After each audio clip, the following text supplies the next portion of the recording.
My speech today is not about trans rights.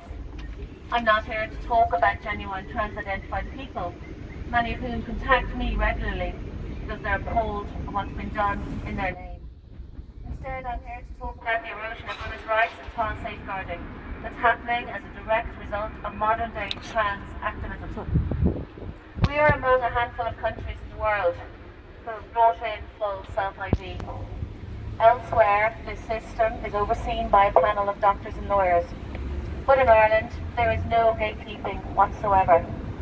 We switched from the medical model to full self-ID at the last minute, intoxicated with a vision of ourselves as a newly progressive, casting off our dark past. If this amendment goes through without a clear and explicit ring fencing of our spaces, places and services based on biological sex, not gender, then we are facing next level self-ID. Which would mean that at any time any man can identify into any female-only space without a gender recognition certificate. This is not scaremongering. This is already happening in Canada and the US. Like in Loudoun County, Virginia, where a boy who identified as a girl was allowed to use the girls' toilets at his school and raped a girl there. Or in Wee Spa in downtown Los Angeles, where the serial sex offender Darren Marager exposed himself to women and children in the women's section of the spa. Are we really to believe that predators won't use the exact same laws and the exact same lack of safeguarding to access their victims? Have we learned nothing in this country? Self-ID is deeply unpopular with people once they understand what it actually does. Our Countess Red Sea poll shows that Irish people are supportive of self-ID, but only in a social setting.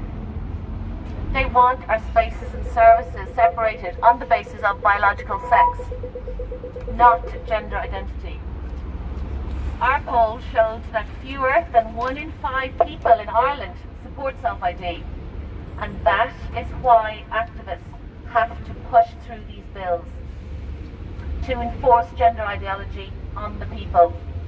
This amendment to our Equality Acts, the hate crime bill, the anti-conversion therapies bill, the expansion of self-ID to children, the indoctrination of our children in our schools, the policing of our language, all serve to criminalise dissent and enforce the new religion. We're here to tell women that we understand the profound psychic pain and cognitive dissonance calls for criminal men who self-ID as women are reported as women by the media. These are not our crimes.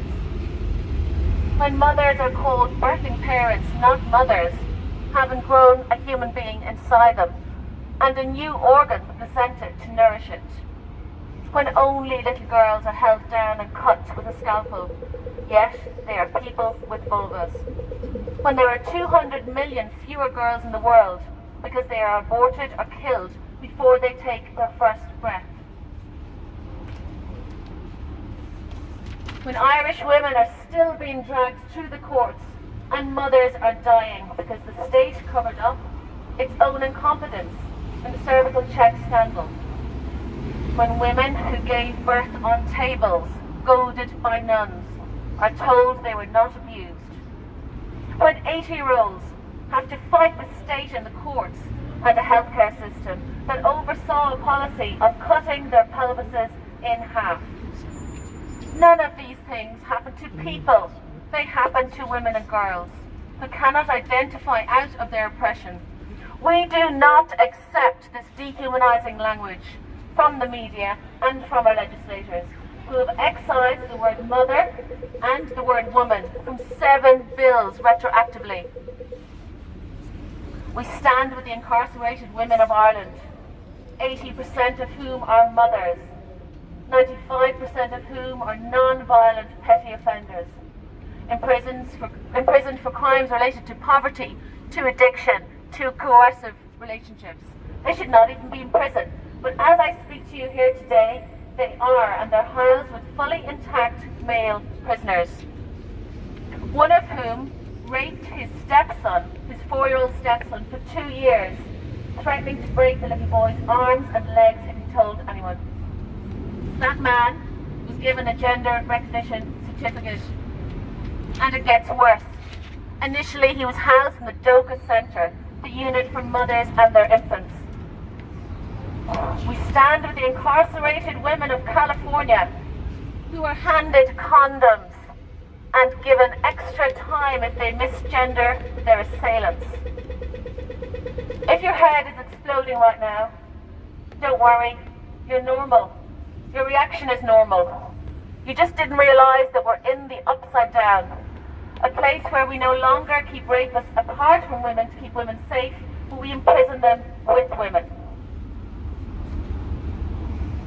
We are living through a new era of doublespeak, of groupthink, of witch hunt, of denial of biological reality, and of ideological totalitarianism that the West has never seen. And worst of all, it is the most vulnerable women and the most vulnerable children who are fodder for this gender machine. Yeah. For 75 years of the 100 years of this state, we incarcerated unmarried mothers and their children.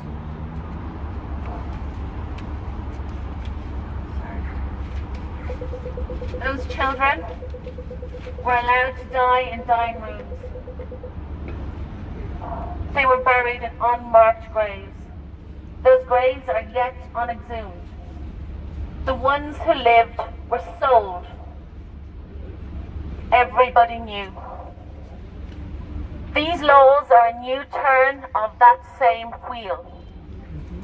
We have segued seamlessly from one bureaucracy to the next. A secret Jesuit committee wrote our 1937 Constitution.